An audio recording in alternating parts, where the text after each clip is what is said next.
Hello, my lovelies. Welcome to Amanda's Crafty Corner. I'm Amanda, and this is my Crafty Corner. Well, today is Thursday, and that means we are working on our lovely Christmas train from 5stitch. Um, if you don't know who 5stitch is, I really don't know what to tell you. I would show you their website, but I do voiceovers, as you can tell. I don't know if you can actually tell, but I do voiceovers for my read along videos just to make it easier so that I'm not trying to cross stitch and read at the same time. But anyways, 5stitch, which originally was 121 stitch, um, because of their whole domain thing. They are a fantastic company. They are cross stitch only. They're licensed. They only use licensed art. They compensate the artists for their work, and then they're partnered with Painting Fairy to do all of the stamped, the stamped and the charting in regards to um, the actual cross stitch itself. Sorry, I just moved my desk.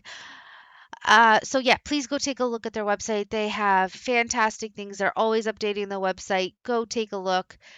If you want any discount codes, it's all in the description box below. Um, I know my description box is very long, but I always try to put everything that's up to date in the description box. Um, I'm not gonna lie to you. I recorded 3 minutes of this voiceover and realized that my headset got unplugged, so I was talking to myself. Not that I'm not talking to myself. Anyways, welcome, my lovelies. Welcome, old, welcome, new. I wanted to just say a few words before I jump into Alice's Adventures in Wonderland. So, I am making a couple new playlists. So, one of them will be the English House and Cottage from the time that I've actually started the Secret Garden. I am doing this stitch along with Nim from Nimcrafts. I know she hasn't really posted in a while in regards to it, but that's fine. We all do our own things. But I'll have her linked in the description box below so you can take a look at the progress that she is doing. Um, I'll also have another playlist for the Christmas train in regards to the read-alongs there because I have read a Charles Dickens A Christmas Carol, and then we jumped into Alice's Adventures in Wonderland.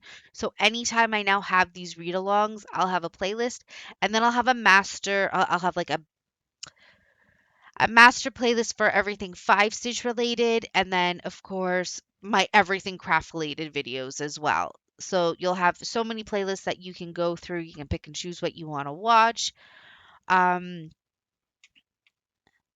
and everything will be in the description box below. Like I said, I try to keep everything updated in there. I know it's ginormous. The one thing that I was thinking of adding is my whips, any of my current whips with the videos for them. If I am doing them through YouTube. I know Natalia at Lovecraft Forever, love her to death. I love watching her videos, has that as well. So I thought that was kind of a neat idea. Let me know in the comments below if that's something that you would be interested in seeing. Um, and yeah, before we get into the actual book, I'm just gonna take a quick drink. I've been recording a lot tonight. Tonight is January the 12th. Um, I actually pre-recorded this, I think January the 9th. I can't remember. Please don't ask me to remember things. I honestly don't. But what I've been trying to do is because my videos are so long, as you can tell, this is over an hour long. I try to do all the recordings and then I do all the voiceovers after. It's just to make it easier on myself. But anyways, if there's anything else that you would like to hear from me or you would like to see, again, always post your comments. Even if it's just, hi, Amanda. I love talking to people in the comments. Um, I know sometimes it might seem in my comments that I might be condescending. I promise I'm not. Even through text, I'm just very blunt in the way that I talk. So, yeah, let's get on with the show. We are on chapter 7 still, a mad tea party. And yeah, as I said, let's get on. He moved on as he spoke, and the Dormouse followed him. The March Hare moved into the Dormouse's place, and Alice rather unwillingly took the place of the March Hare. The Hatter was the only one who got any advantage from the change, and Alice was a good deal worse off than before, as the March Hare had just upset the milk jug into his plate. Alice did not wish to offend the Dormouse again, so she began very cautiously. But I don't understand. Where did they draw the treacle from? "You can draw water out of a water well," said the Hatter, "so I should think you could draw a treacle out of a treacle well. Stupid?" "But they were in the well," Alice said to the Dormouse, not choosing to notice this last remark. "Of course they were," said the Dormouse, "well in." This answer so confused poor Alice that she let the Dormouse go on for some time without interrupting him. "They were learning to draw," the Dormouse went on, yawning and rubbing its eyes, for it was getting very sleepy, "and they drew all manner of things, everything that begins with M." "Why with an M?" said Alice. "Why not?" said the March Hare. Alice was silent. The Dormouse had closed its eyes by this time and was going off into a doze, but on being pinched by the Hatter it woke up again with a little shriek and went on. "That begins with an M, such as mousetraps, and the moon, and memory, and muchness. You know you say things are much of muchness. Did you ever see a thing as a drawing of muchness?" "Really, now you ask me," said Alice, very much confused. "I don't think—" "Then you shouldn't talk," said the Hatter. This piece of rudeness was more than Alice could bear. She got up in great disgust and walked off. The Dormouse fell asleep instantly, and neither of the others took the least notice of her going, though she looked back once or twice, half hoping that they would call after her. The last time she saw them, they were trying to put the Dormouse into the teapot. "At any rate, I'll never go there again," said Alice, as she picked her way through the wood. "It's the stupidest tea party I ever was at in all my life." Just as she said this, she noticed that one of the trees had a door leading right into it. "That's very curious," she thought, "but everything's curious today. I think I may as well go in at once." And in she went. Once more she found herself in the long hall and close to the little glass table. "Now I'll manage better this time," she said to herself, and began by taking the little gold key and unlocking the door that led into the garden. Then she went to work on nibbling at the mushroom. She had kept a piece of it in her pocket till she was about a foot high. Then she walked down the little passage, and then she found herself at last in the beautiful garden, among the bright flower beds and the cool fountains. Chapter 8. The Queen's Croquet Ground. A large rose tree stood near the entrance of the garden. The roses growing on it were white, but there were three gardeners at it, busily painting them red. Alice thought this was a very curious thing, and she went near to watch them, and just as she came up to them she heard one of them say, "Look out now, Five, don't go splashing paint over me like that." "I couldn't help it," said Five in a sulky tone. "Seven jogged my elbow." On which Seven looked up and said, "That's right, Five, always lay blame on the others." "You better not talk," said Five. "I heard the Queen say only yesterday you deserve to be beheaded." "What for?" said the one who had spoken first. "That's none of your business, too," said Seven. "Yes, it is his business," said Five, "and I'll tell him. It was for bringing the cook tulip roots instead of onions." Seven flung down his brush and had just begun, "Well, of all the unjust things," when his eyes chanced to fall upon Alice as she stood watching them, and he checked himself suddenly. The others looked around also, and all of them bowed low. "Would you tell me, please," said Alice a little timidly, "why are you painting those roses?" Five and Seven said nothing, but looked at Two. Two began in a low voice, "Why, the fact is, you see, miss, this here ought to been a red rose tree, and we put a white one in by mistake. And if the Queen was to find it out, we should all have our heads cut off, you know. So you see, miss, we're doing our best afore she comes to—" At this moment, Five, who had been anxiously looking across the garden, called out, "The Queen! The Queen!" And the three gardeners instantly threw themselves flat upon their faces. There was a sound of many footsteps, and Alice looked round eager to see the Queen. First came 10 soldiers carrying clubs. These were all shaped like the three gardeners, oblong and flat, with their hands and feet at the corners next to the 10 courtiers. These were all ornamental all over with diamonds, and walked two and two. as the soldiers did. After these came the royal children. There were 10 of them, and the little dears came jumping merrily along, hand in hand, in couples. They were all ornamented with hearts. Next came the guests, mostly kings and queens, and among them Alice recognized the white rabbit. It was talking in a hurried, nervous manner, smiling at everything that was said, and went by without noticing her. Then followed the knave of hearts, carrying the king's crown on a crimson velvet cushion. And at last of all the grand procession came the King and the Queen of Hearts. Alice was rather doubtful whether she ought not to lie down on her face like the three gardeners, but she could not remember ever having heard of such a rule at processions. And besides, what would be the use of a procession, thought she, if people had to all lie down upon their faces so that they couldn't see it? So she stood where she was and waited. When the procession came opposite to Alice, they all stopped and looked at her, and the Queen said severely, "Who is this?" she said to the Knave of Hearts, who only bowed and smiled in reply. "Idiot," said the Queen, tossing her head impatiently, and turning to Alice, she went on, "What's your name, child?" "My name is Alice, so please your Majesty," said Alice very politely, but she added to herself, "Why, they're only a pack of cards after all. I needn't be afraid of them." "And who are these?" said the Queen, pointing to the three gardeners who were lying around the rose tree. For you see, as they were lying on their faces, and the pattern on their backs was the same as the rest of the pack, she could not tell whether they were gardeners, or soldiers, or courtiers, or three of her own children. "How should I know?" said Alice, surprised at her own courage. "It's no business of mine." The Queen turned crimson with fury, and after glaring at her for a moment like a wild beast, began screaming, "Off with her head! Off with—" "Nonsense!" said Alice very loudly and decidedly, and the Queen was silent. The King laid his hand upon her arm and timidly said, "Consider, my dear, she is only a child." The Queen turned angrily away from him and said to the Knave, "Turn them over." The Knave did so, very carefully, with one foot. "Get up," said the Queen in a shrill, loud voice, and the three gardeners instantly jumped up and began bowing to the King, the Queen, the royal children, and everybody else. "Leave off that," screamed the Queen. "You make me giddy." And then turning to the rose tree, she went on, "What have you been doing here?" "May it please your Majesty," said the two in a very humble tone, going down on one knee as he spoke, "we were trying—" "I see," said the Queen, who had meanwhile been examining the roses. "Off with their heads." And the procession moved on, three of the soldiers remaining behind to execute the unfortunate gardeners, who ran to Alice for protection. "You shan't be beheaded," said Alice, and then she put them into a large flower pot that stood near. The three soldiers wandered about for a minute or two, looking for them, and then quietly marched off after the others. "Are their heads off?" shouted the Queen.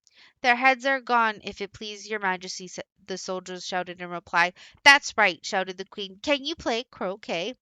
The soldiers were silent and looked at Alice, as the question was evidently meant for her. "Yes," shouted Alice. "Come on, then," roared the Queen, and Alice joined the procession, wondering very much what would happen next. "It's a very fine day," said a timid voice at her side.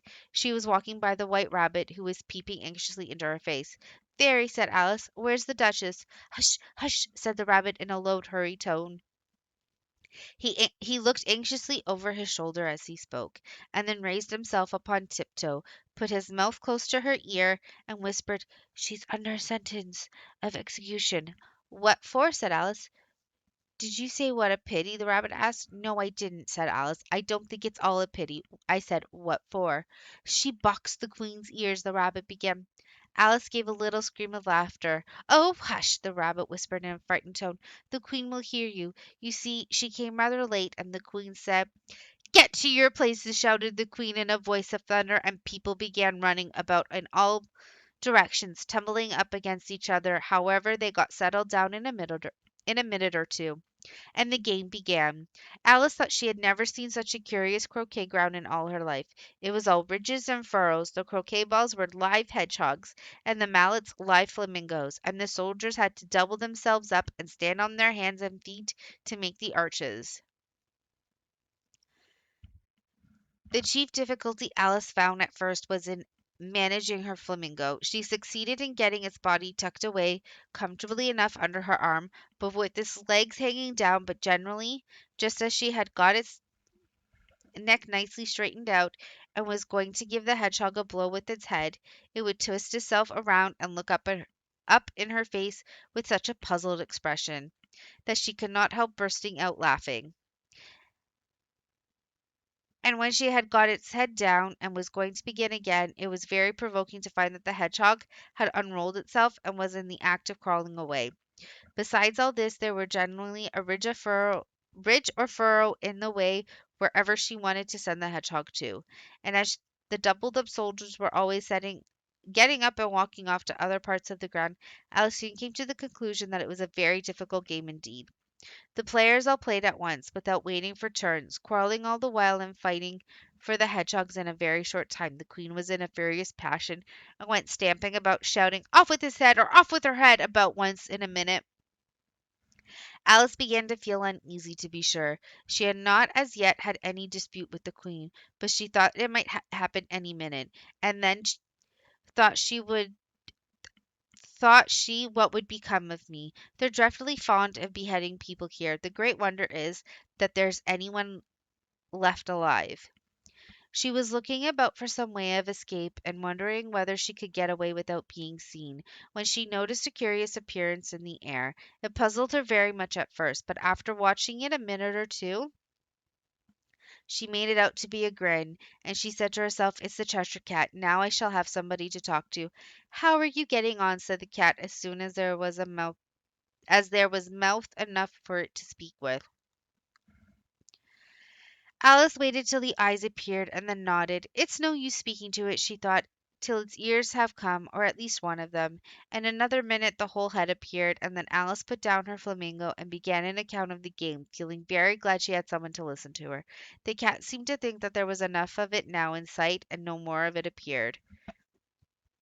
"I don't think they play at all fairly," Alice began in a rather complaining tone, "and they all quarrel so dreadfully one can't hear oneself speak. And they don't seem to have any rules in particular. At least, if there are, nobody attends to them. And you have no idea how confusing it is, all the things being alive, for instance. There's the arch I've got to go through next, walking about at the other end of the ground, and I should have croqueted the queen's hedgehog just now, only it ran away when it saw mine coming." "How do you like the queen?" said the cat in a low voice. "Not at all," said Alice. She so extremely just then she noticed that the queen was close behind her, listening, so she went on, "Likely to win that it's hardly worth while finishing the game." The queen smiled and passed on. "Who were you talking to?" said the king, going up to Alice and looking at the cat's head with great curiosity.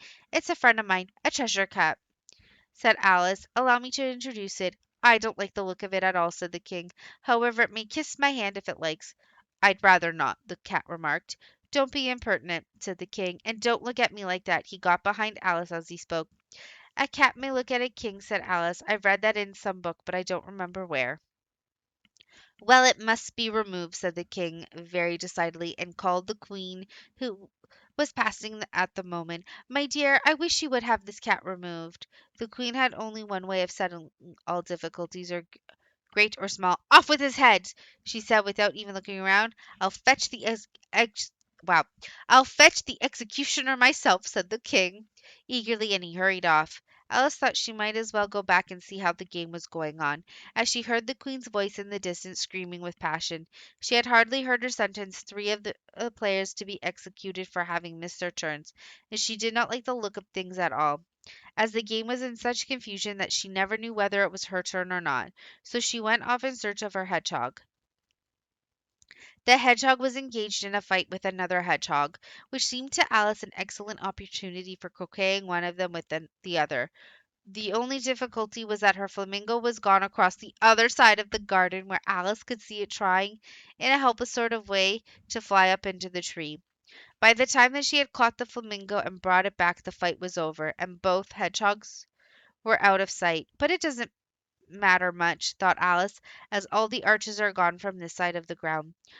So she tucked it away under her arm that it might not escape again, and went back for a little more conversation with her friend. When she got back to the Cheshire Cat, she was surprised to find quite a large crowd collected around it. There was a dispute going on between the executioner, the king, and the queen, who were all talking at once, while all the rest were quite silent and looked very uncomfortable. The moment Alice appeared, she was appealed to all by She was appealed to by all three to settle the question, and they repeated their arguments to her. Though, as they all spoke at once, she found it very hard to make out exactly what they said. The executioner's argument was that you couldn't cut off a head unless there was a body to cut it from, that he had never had to do such a thing before, and he wasn't going to begin at his time of life. The king's argument was that anything that had a head could be beheaded, and that you weren't to talk nonsense. The queen's argument was that if something wasn't done about in less than no time, she'd have everybody executed all around. It was this last remark that had made the whole party look so grave and anxious. Alice could think of nothing else to say but, "It belongs to the Duchess. You better ask her about it." "She's in prison," the queen said to the executioner. "Fetch her here." And the executioner went off like an arrow. The cat's head began fading away the moment he was gone, and by the time he had come back with the Duchess, it had entirely disappeared. So the king and executioner ran wildly up and down looking for it, while the rest of the party went back to the game.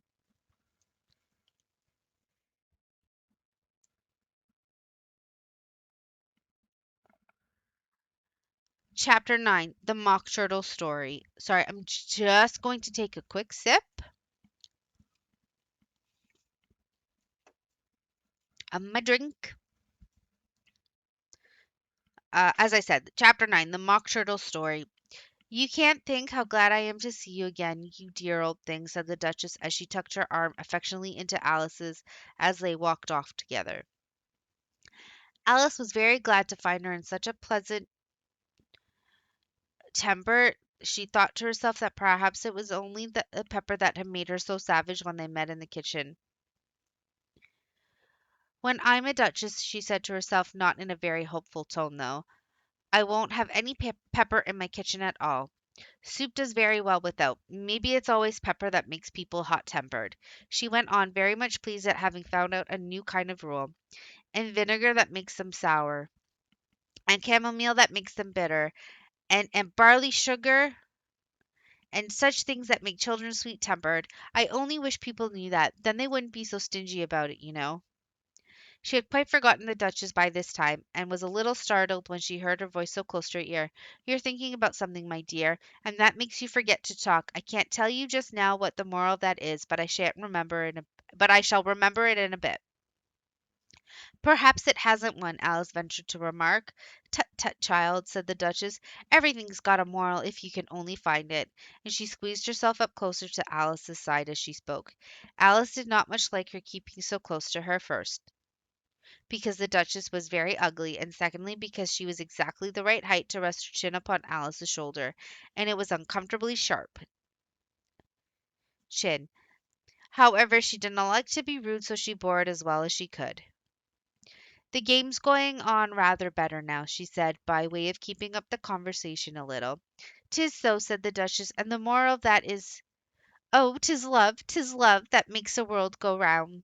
"Somebody said," Alice whispered, "that it's done by everybody minding their own business." "Ah, well, it means much the same thing," said the Duchess, digging her sharp little chin into Alice's shoulder as she added, "and the moral of that is, take care of the scents and the sounds will take care of themselves."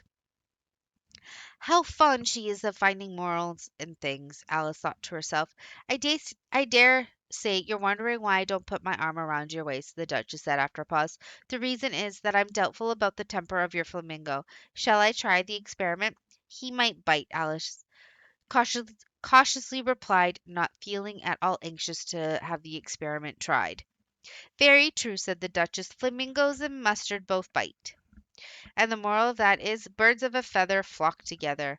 "Only mustard isn't a bird," Alice remarked. "Right as usual," said the Duchess. "What a clear way you have of putting things." "It's a mineral, I think," said Alice. "Of course it is," said the Duchess, who seemed ready to agree to everything that Alice said. "There's a large mustard mine near here, and the moral of that is, the more there is of mine, the less there is of yours." "Oh, I know," exclaimed Alice, who had not attended to the last remark. "It's a vegetable. It doesn't look like one, but it is." "I quite agree with you," said the Duchess.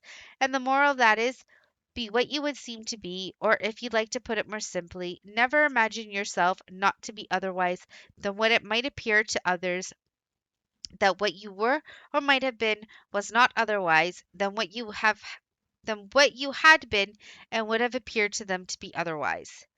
I think I should understand that better, Alice said very politely, if I had written it down, but I can't follow it as you say it. There's nothing to what I could say if I choose, the Duchess replied in a pleased tone. Pray don't trouble yourself to say it any longer than that, said Alice.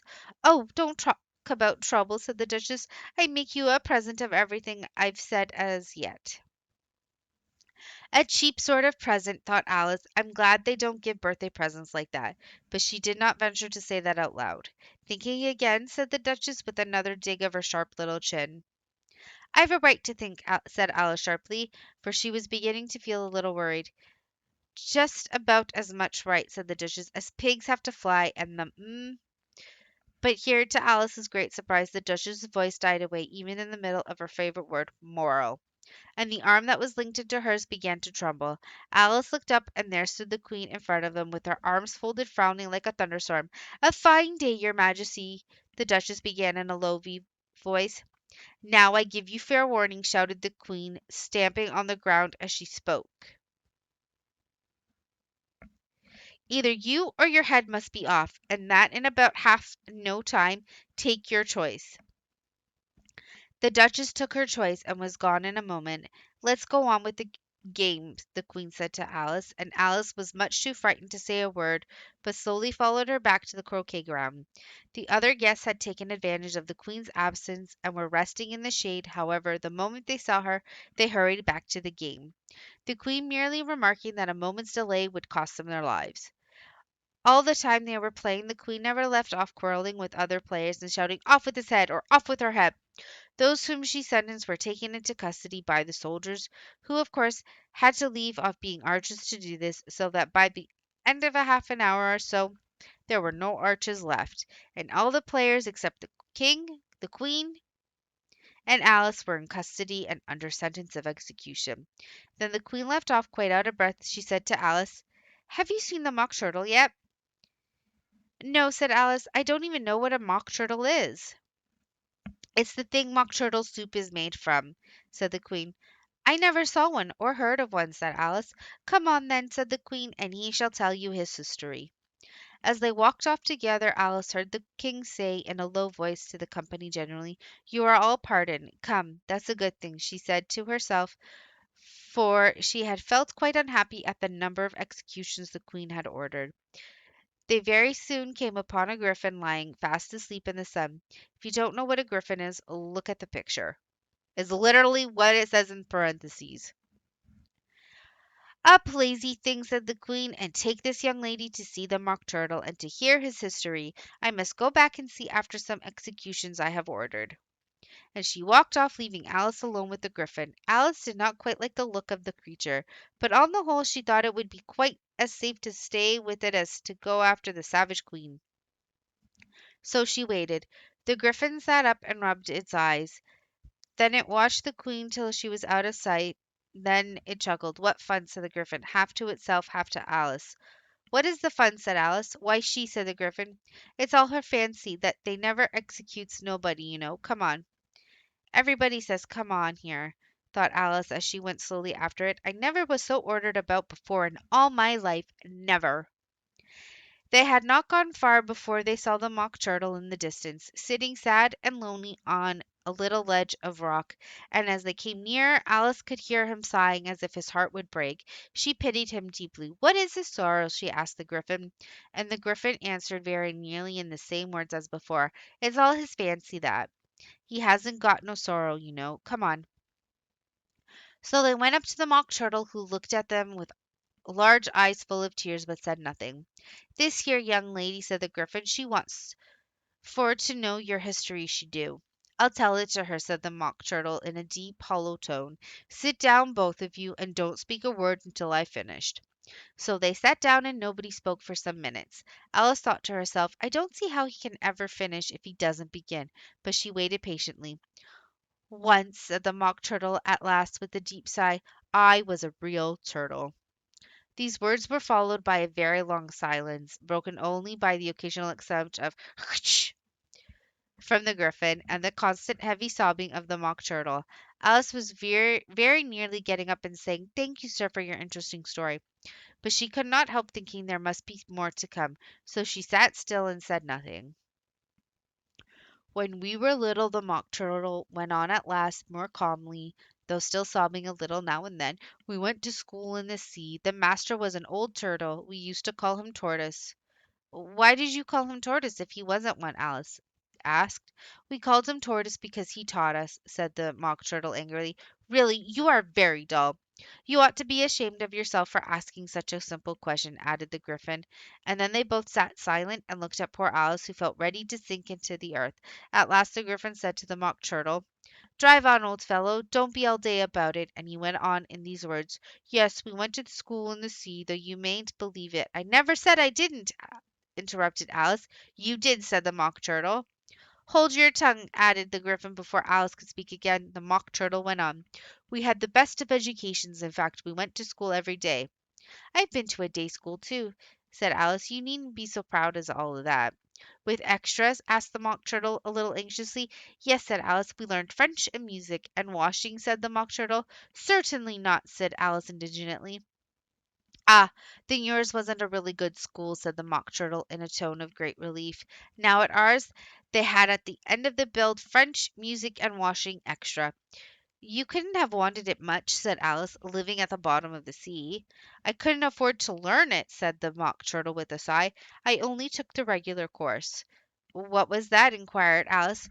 "Reading and Riddling, of course, to begin with," the Mock Turtle replied, "and then different branches of arithmetic: ambition, distraction, uglification, and desertion." "I never heard of uglification," Alice ventured to say. "What is it?" The Gryphon lifted up both its paws in surprise. "What? Never heard of uglifying?" it exclaimed. "You know what to beauty is, I suppose." "Yes," said Alice doubtfully. "It means to make anything prettier." "Well, then," the Gryphon went on, "if you don't know what to uglify is, you are a simpleton." Alice did not feel encouraged to ask any more questions about it, so she turned to the Mock Turtle and said, "What else had you to learn?" "Well, there was mystery," the Mock Turtle replied, counting off the subjects on his flappers. "Mystery, ancient and modern, with geography, with then drawling. The drawling master was an old conger eel that used to come once a week. He taught us his drawling, stretching and fainting in coils." "What was that like?" said Alice. "Well, I can't show it to you myself," the Mock Turtle said. "I'm too stiff, and the Gryphon never learnt it." "Hadn't time," said the Gryphon. I went to the classical master, though. He was an old crab, he was." "I never went to him," the Mock Turtle said with a sigh. "He taught laughing and grief, they used to say." So he did," said the Gryphon, sighing in his turn, and both creatures hid their faces in their paws. "And how many hours a day did you do lessons?" said Alice, in a hurry to change the subject. "10 hours the first day," said the Mock Turtle, "and 9 hours, 9 the next, and so on." "What a curious plan!" exclaimed Alice. "That's the reason they're called lessons," the Gryphon remarked, "because they lessen from day to day." This was quite a new idea to Alice, and she thought it over a little before she made her next remark. "Then the 11th day must be a holiday?" "Of course it was," said the Mock Turtle. "And how did you manage on the 12th?" Alice went on eagerly. "That's enough about lessons," the Gryphon interrupted in a very decided tone. "Tell her something about the games now." Chapter 10: The Lobster Quadrille. The Mock Turtle sighed deeply and drew the back of one flapper across his eyes. He looked at Alice and tried to speak, but for a minute or two sobs choked his voice. "Same as if he had a bone in his throat," said the Gryphon, and it set to work shaking him and punching him in the back. At last the Mock Turtle recovered his voice, and the tears running down his cheeks, he went on again. "You may not have lived much under the sea." "I haven't," said Alice. "And perhaps you were never even introduced to a lobster." Alice began to say, "I once tasted," but checked herself hastily and said, "No, never." "So you can have no idea what a delightful thing a lobster quadrille is." "No, indeed," said Alice. "What sort of a dance is it?" "Why," said the Gryphon, "you first form into a line along the seashore." "Two lines!" cried the Mock Turtle. "Seals, turtles, salmon, and so on. Then you've cleared all the jellyfish out of the way." "That generally takes some time," interrupted the Gryphon. You advance twice, each with the lobster as a partner, cried the Gryphon. Of course, the Mock Turtle said. Advance twice, set to partners, change lobsters and retire in same order, continued the Gryphon. Then you know, the Mock Turtle went on. You throw the lobsters, shouted the Gryphon with a bound into the air, as far out to sea as you can. Swim after them, screamed the Gryphon. Turn a somersault in the sea, cried the Mock Turtle, capering wildly about. Change lobsters again, yelled the Gryphon at the top of his voice. Back to land again, and that's all the first figure, said the Mock Turtle, suddenly dropping his voice, and the two creatures who had been jumping about like mad things all this time sat down again very sadly and quietly and looked at Alice. It must be a very pretty dance, said Alice timidly. Would you like to see a little of it? Said the Mock Turtle. Very much indeed. Come, let's try the first figure, said the Mock Turtle to the Gryphon. We can do without lobsters, you know. Which shall sing? Oh, you sing, said the Gryphon. I've forgotten the words. So they began solemnly dancing round and round Alice, every now and then treading on her toes when they passed too close, and waving their forepaws to mark the time, while the Mock Turtle sang this very slowly and sadly. Will you walk a little faster? Said to a whiting to a snail. There's a porpoise close behind us, and he's treading on my tail. See how eagerly the lobsters and the turtles all advance. They are waiting on the shingle. Will you come and join the dance? Will you, won't you, will you, won't you, will you join the dance? Will you, won't you, will you, won't you join the dance? You can really have no notion how delightful it will be when they take us up and throw us with the lobsters out to sea. But the snail replied, too far, and gave a look Askins said he thanked the Whiting kindly, but he would not join the dance. Would not, could not, would not, could not, would not join the dance. Would not, could not, would not, could not join the dance. What matters it how far we go? His scaly friend replied. There is another shore, you know, upon the other side. The further off from England, the nearer is to France. Then turn not pale, beloved snail, but come and join the dance. Will you, won't you, will you, won't you, will you join the dance? Will you, won't you join the dance? Thank you. It's a very interesting dance to watch, said Alice, feeling very glad that it was over at last. And I do so like that curious song about the wedding. Oh, as to the whiting, said the Mock Turtle. They you've seen before, of course. Yes, said Alice. I've often seen them at She checked herself hastily. I don't know where Din may be, said the Mock Turtle, but if you've seen them so often, of course you know what they're like. I believe so, Alice replied thoughtfully. They have their tails in their mouths, and they're all over crumbs. You're wrong about the crumbs, said the Mock Turtle. Crumbs would be all awash in the sea, but they have their tails in their mouths, and the reason is here the Mock Turtle yawned and shut his eyes. Tell her about the reason and all that, he said to the Gryphon. The reason is, said the Gryphon, that they would go with the lobsters to the dance, so that they got thrown out to sea, so they had to fall a long ways, so they got their tails fast in their mouths, so they couldn't get them out again. That's all. Thank you, said Alice. It's very interesting. I never knew so much about a whiting before. I can tell you more than that if you like, said the Gryphon. Do you know why it's called a whiting? I never thought about it, said Alice. Why? It does the boots and shoes, the Gryphon replied solemnly.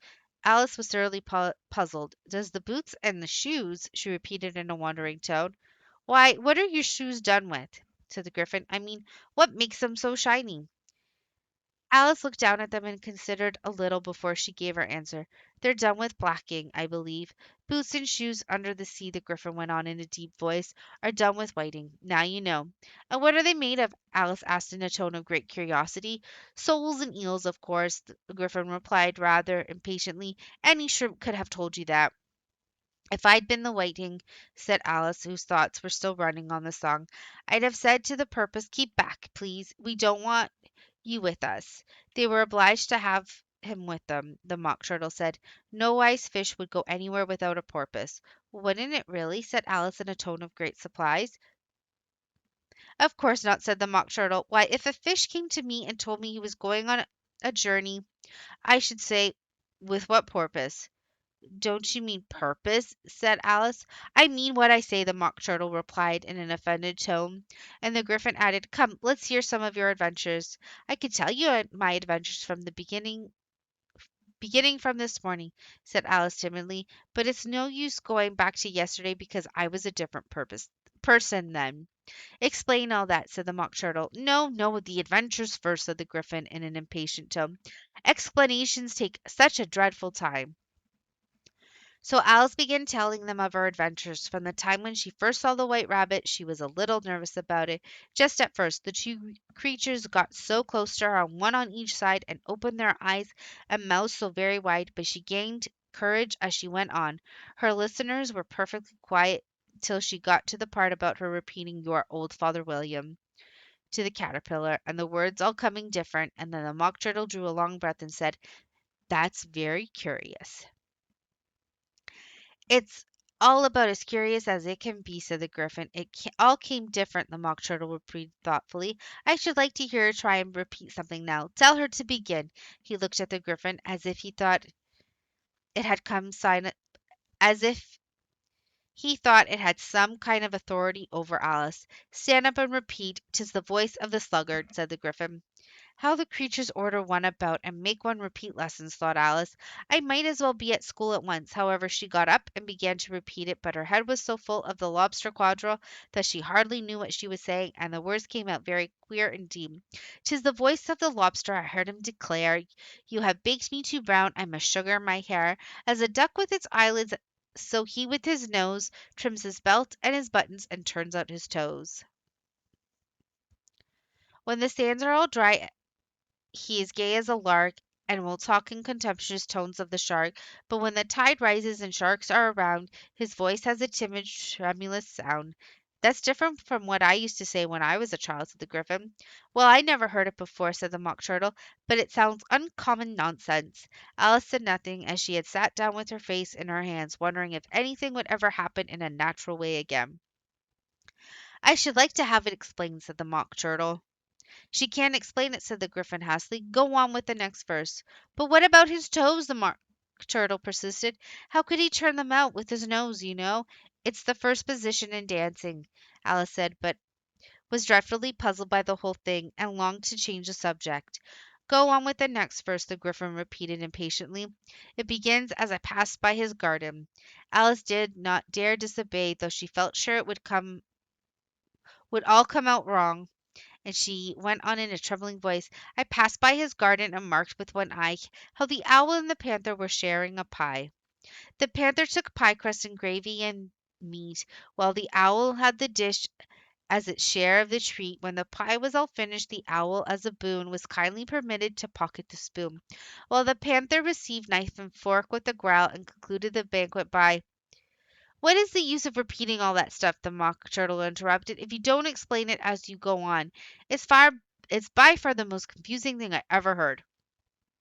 "Yes, I think you'd better leave off," said the Gryphon, and Alice was only glad to do so. "Shall we try another figure of the lobster quadrille?" the Gryphon went on, "or would you like the Mock Turtle to sing you another song?" "Oh, sing a song, please, if the Mock Turtle would be so kind," replied Alice, so eagerly that the Gryphon said in a rather offended tone, No accounting for taste. Sing her turtle soup, will you, old fellow?" The Mock Turtle sighed deeply and began in a voice choked with sobs to sing this: "Beautiful soup, so rich and green, waiting in a hot tureen. Who for such dainties would not stoop? Soup of the evening, beautiful soup. Soup of the evening, beautiful soup. Beautiful soup, beautiful soup. Soup of the evening, beautiful soup. Beautiful soup, who cares for fish, game, or any other dish? Who would not give all else for two? Pennyworth only a beautiful soup. Pennyworth only a beautiful soup. Beautiful soup, soup of the evening, beautiful soup." "Chorus again!" cried the Gryphon and the Mock Turtle, and had just begun to repeat it, when a cry of the trial's beginning was heard in the distance. "Come on!" cried the Gryphon, and taking Alice by the hand, it hurried off without waiting for the end of the song. "What trial is it?" Alice panted as she ran, but the Gryphon only answered, "Come on!" and ran faster, while more and more faintly carried on the breeze that followed them the melancholy words, "Soup of the evening, beautiful, beautiful soup." I'm gonna quickly take a drink after all of that.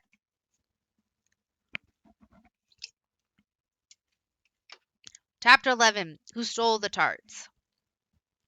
The King and Queen of Hearts were seated on their throne when they arrived, with a great crowd assembled about them. All sorts of little birds and beasts, as well as the whole pack of cards. The knave was standing before them in chains, with a soldier on each side to guard him, and near the king was a white rabbit with a trumpet in one hand and a scroll of parchment in the other. In the very middle of the court was a table with a large dish of tarts upon it. They looked so good that it made Alice quite hungry to look at them. I wish they'd get the trial done, she thought, and hand a round of the refreshments. But there seemed to be no chance of this, so she began looking at everything about her to pass away the time. Alice had never been in a court of justice before, but she had read about them in books, and she was quite pleased to find that she knew the name of nearly everything there. "That's the judge," she said to herself, "because of his great wig." The judge, by the way, was the king, and as he wore his crown over the wig, look at he did not look at all comfortable, and it was certainly not becoming. "And that's the jury box," thought Alice, "and those 12 creatures," she was obliged to say creatures, you see, because some of them were animals and some of them were birds. "I suppose they are jurors," she said this last word or two or three times over to herself, being rather proud of it, for she thought rightly too that very few little girls of her age knew the meaning of it at all. However, jurymen would have done just as well. The 12 jurors were all writing very busily on slates. "What are they doing?" Alice whispered to the Griffin. "They can't have anything to put down yet, before the trial's begun." "They're putting down their names," the Griffin whispered in reply, "for they fear they should forget them before the end of the trial."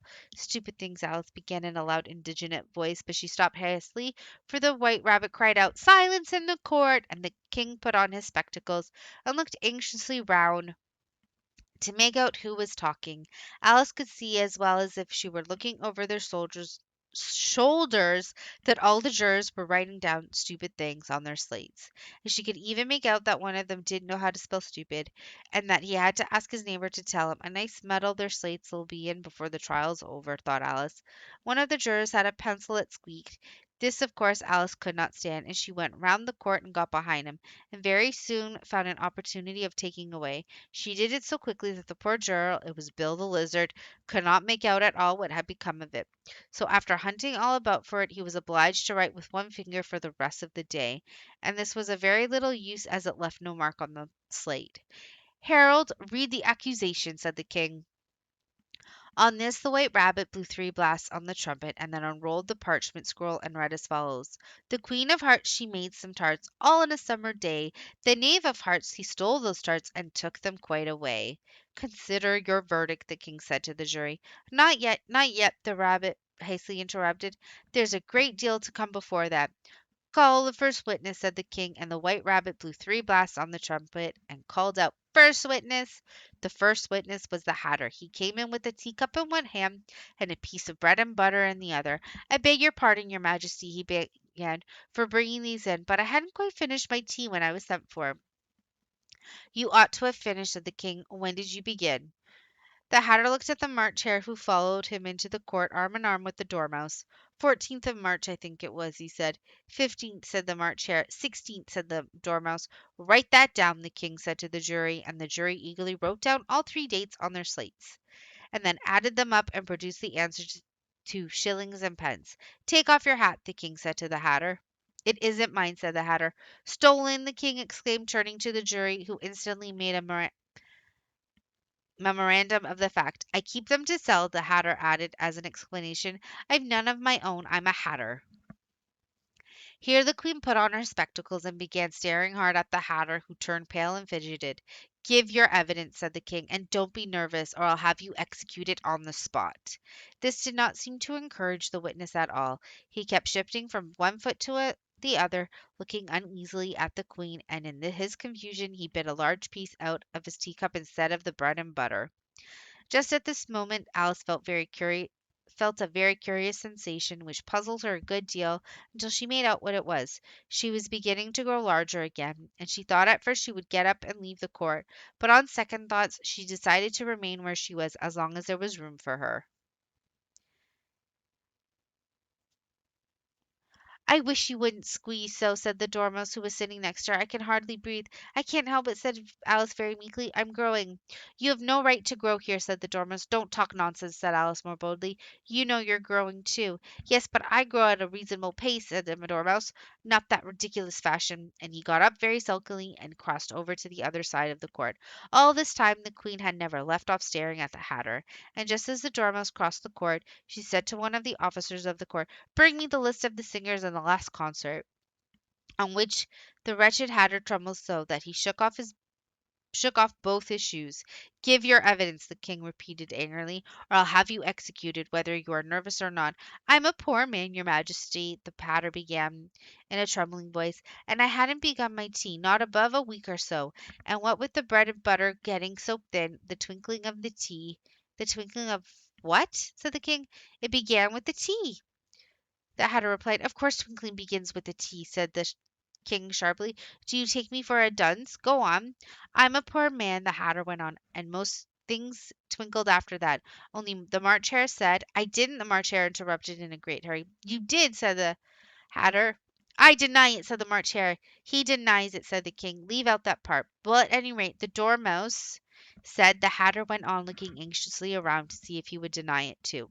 But the Dormouse denied nothing, being fast asleep. "After that," continued the Hatter, "I cut some more bread and butter." "But what did the Dormouse say?" one of the jury asked. "That I can't remember," said the Hatter. "You must remember," remarked the king, "or I'll have you executed." The miserable Hatter dropped his teacup and bread and butter went down on one knee. "I'm a poor man, your majesty," he began. "You're a very poor speaker," said the king. Here one of the guinea pigs cheered and was immediately suppressed by the officers of the court. As that is rather a hard word, I will just explain to you how it was done. They had a large canvas bag which tied up at the mouth with strings. Into this they slipped the guinea pig head first and then sat upon it. "I'm glad I've seen that done," thought Alice. "I've so often read in papers at the end of trials there was some attempt at applause, which is immediately suppressed by the officers of the court, and I never understood what it meant until now." "If that's all you know about it, you may stand down," continued the king. "I can't go no lower," said the Hatter. "I'm on the floor as it is." "Then you may sit down," the king replied. Here the other guinea pig cheered and was suppressed. "Come, that finishes the guinea pigs," thought Alice. "Now we shall get on better." "I'd rather finish my tea," said the Hatter with an anxious look at the Queen, who was reading the list of singers. "You may go," said the king, and the Hatter hurriedly left the court without even waiting to put on his shoes and just take his hat off outside. The Queen added to one of the officers, but the Hatter was out of sight before the officers could get to the door. "Call the next witness," said the king. The next witness was the Duchess's cook. She carried the pepper box in her hand, and Alice guessed who it was, even before she got into court, by the way the people near the door began to sneezing all at once. "Give your evidence," said the king. "Shan't," said the cook. The king looked anxiously at the White Rabbit, who said in a low voice, "Your Majesty must cross-examine this witness." "Well, if I must, I must," the king said, with a melancholy air. After folding his arms and frowning at the cook till his eyes were nearly out of sight, he said in a deep voice, "What are tarts made of?" "Pepper mostly," said the cook. "Treacle," said a sleepy voice behind her. "Collar that Dormouse!" the queen shrieked out. "Behead the Dormouse! Turn that Dormouse out of court! Suppress him! Pinch him! Off with his whiskers!" For some minutes the whole court was in confusion, getting the Dormouse turned out, and by the time they had settled down again the cook had disappeared. "Never mind," said the king with an air of great relief. "Call the next witness," and he added in an undertone to the queen, "Really, my dear, you must cross-examine the next witness. It makes my forehead ache." Alice watched the White Rabbit as he fumbled over the list, feeling very curious to see what the next witness would be like. "For they haven't got much evidence yet," she said to herself. Imagine her surprise when the White Rabbit read out, at the top of his shrill little voice, the name Alice. Although he probably didn't do in the singing song voice that I kind of, you know, just did it in. But, I'm a wackadoodle. Okay. Whew. We are on chapter 12. Um, I'm just trying to think if I should read it. You know what? I'm going to leave chapter 12 for the next time. Promise. Because my voice is also kind of just done talking after recording for so many hours, really. Thank you all for listening to Alice's Adventures in Wonderland. I hope you're enjoying the book as much as I am. Some of the parentheses it talks about looking at pictures, and I don't have the pictures until like the end of the book. So I kind of gave up on that. So I was just reading what I could from it. Also, um, there was actually a lot of editions of the poems or the songs, whatever you want to call them, added. Um, just because of the Kobo version that I have, there were like 10 different versions of Alice's Adventures in Wonderland. I just wanted to get one with both of them combined. Um, I have a paper copy of the book in my son's bedroom, but I'm not sure if it has both. My brother also has another copy of Alice's Adventures in Wonderland, but I also think it has Through the Looking Glass. I'm not 100% sure. There's just a lot. There's a lot. There's just a lot. So at least we're getting through it, and I know the color that I'm kind of working on is pretty boring. It's really funny because if you look at the colors, so the mixed stitch that I'm working on is a combination of the other two colors that I'm also working on that are separated. It's not until we get further up that you're going to see the difference because the purple is basically all at the bottom, as you can see in the picture. I know the picture's pretty small, but that's why I always add it at the end so that you can see a giant picture of it. And then I think there's a little bit of white for the snow and the steam. To be honest, I'm not 100% sure. But yeah, we're gonna get up to the other colors soon enough. If I have to, I will finish all of the purple by myself. Bluish purples, just because I know it's probably kind of boring. But hey, it is a fun stitch. Um, I definitely want to see if I can get more. Um, what is the word I'm looking for? Canvases by this artist, by Farik. The same with what's Banani Stitchery, which we're doing the English cottage. I also have one of her peony ones. I believe it's a peony one. So depending on when I get the English cottage done, I might do that one. I have a new cross stitch coming from 5stitch as well when I ordered my aluminum frame. So we'll see when I get that. So you'll get a very small unboxing. Um, I'm trying to honestly limit the amount of cross stitch that I buy just because I have so many. I really do. And I quickly showed it the last time. I have so many. I have bins full. So I want to kind of get a couple finishes before I start another cross stitch because I I already have so many started. Like if I listed them all off, you'd be like, "Holy moly, that's a lot."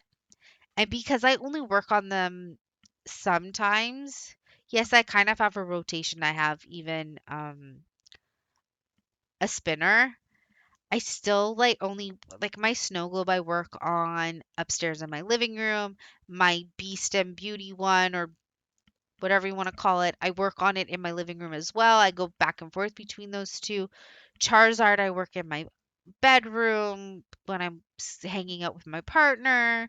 My Tree of Life, I'll probably bring down to the basement just so I can start working on that again. Um, just to get that in my rotation because it's supposed to go to my friend, and I kind of need it done along with Desi and Eve. So my main objective is to get aluminum frames and just like go through the motions, as I said at the beginning of the video, and in another video of mine. So yeah, and then we'll have more read-alongs. I'll put polls up. I'll do all of the things that I possibly can just to make things easier on you. If you get to the end of this video, as I know it's super long, if you could put which emoji? I'm just trying to think. Any emoji. Just put any emoji. Doesn't have to be a specific one. Any emoji that lets me know that you get to the end of this video. I know I put a lot of hearts in my comments, so we're not going to count hearts, but any other emoji besides hearts, just to let me know that, yay, you've watched this, you've listened to my voice, you've listened to me rhyme and attempt to change my voice. It's kind of hard to tell because I have headphones on, but I'm hoping one day to have my other microphone where I don't need to wear my headset anymore. Um, because I have the arm for it. I just need to attach the microphone, but I need a place to put it. And I don't really have a place right now with the desks being the way that they are. And I don't want to hold the microphone up to my lips because what's the point in that? But yeah, um, thank you again for watching, for stopping by. Again, any emoji besides a heart if you get to the end of this. Remember to always love yourselves, take care of yourselves, spoil yourselves, and I will, as always, catch you in my next video. Again, I hope you all have a wonderful day, a wonderful rest of your week, wonderful week, depending on when you um, words are hard when you watch this video. And remember to get stitchy and remember to craft, enjoy. Let me know once again in the comments below or craft you worked on. Um, if you did work on a craft or if you were driving or what have you. I'm also trying to put the picture up in the top right hand corner. I'm also making sure that it's not in the way of you actually seeing my stitches. So if you feel like it is, again, please let me know in the comments below. Sometimes I don't notice because I am doing the voiceovers. So because I'm doing the voiceovers, I'm kind of paying attention to the book. I'm not really paying attention to my video, which is why sometimes I'll stop reading just to look at the timing to make sure that, I'm in a good spot. But anyways, I'll catch you all in my next video. I love you all and bye, my lovelies.